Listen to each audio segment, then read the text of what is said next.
Apple's certified refurbished program is one of the best ways to save on a new Apple product. And when a customer returns an iPhone, Apple goes through a long and expensive process to refurbish this device, which usually includes replacing the battery, replacing the outer shell, and even including a 1-year warranty, basically making this phone feel like a brand new iPhone at a fraction of its original price. But this is where things get interesting. Remember the iPhone SE, the one that cost $429 and the one that came with a home button?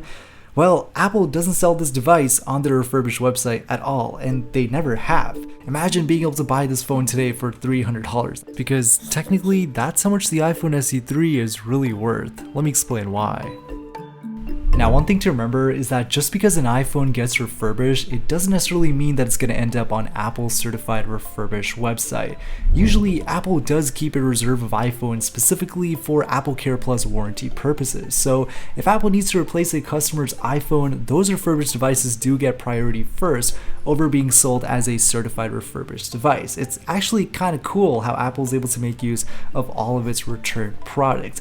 But when it comes to the iPhone SE, things are a little different. You see, the average iPhone SE customer probably isn't going to be returning their phone as often as, let's say, an iPhone 16 customer, and that's simply because the SE is targeted to be a budget-friendly iPhone. It's meant to include all the features you need at a minimum for the best possible price that gets you into the Apple ecosystem. So the truth is, Apple probably didn't anticipate that many returns on the iPhone SE3, so naturally when a customer returned one of these devices, it became valuable for Apple because they needed to have more stock on hand in case they needed to replace products. But this isn't just the only reason why Apple doesn't sell this device on their refurbished store. There's other reasons too. Let's talk about product cannibalization. Now, there does come a time where Apple has more refurbished iPhones than they expected, and in cases like these, Apple can usually sell them for a discount, usually for like 15% off its regular price, but sometimes that discount can increase based on the age of the iPhone. For example,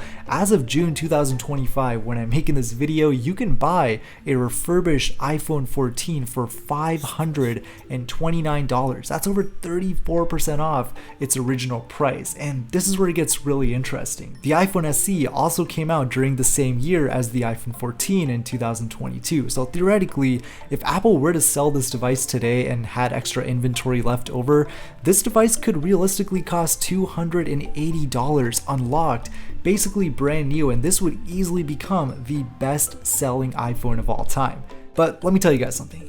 Apple won't do that. Apple needs to make money, and they have a pricing ladder. Every phone on their refurbished website, from the 14 to the 15 Pro, is strategically priced, and if Apple offered a $280 iPhone SE, it would probably impact sales of other refurbished iPhones. Because why would anyone buy a $529 iPhone 14 when they could just get the iPhone SE3 for like half the price with the same exact A15 Bionic chip? It just didn't make a lot of sense, and I'm convinced that Apple did this on purpose because, truth be told, we will probably never see a $300 iPhone on their website. But honestly, if I had to guess, this probably has more to do with Apple not having enough inventory on hand to replace all of these Apple Care replacements and stuff.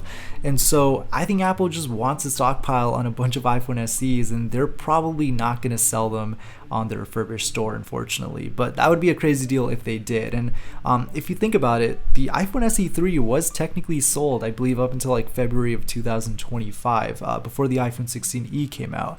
And so people who purchase Apple Care Plus are going to be covered for the next 2 years. So Apple's going to need to make sure they have inventory on hand for the next 2 years. It's kind of crazy when you think about it. I mean, an iPhone with a home button is still going to be technically available in like 2027, which is kind of mind-blowing. And whether or not what Apple did here was intentional is something we'll never know, but I'm going to guess Apple knows what they're doing, and yeah, they're not going to ever sell a $300 iPhone. But anyways, I hope you guys enjoyed this video. I will catch you guys on the next one. Peace.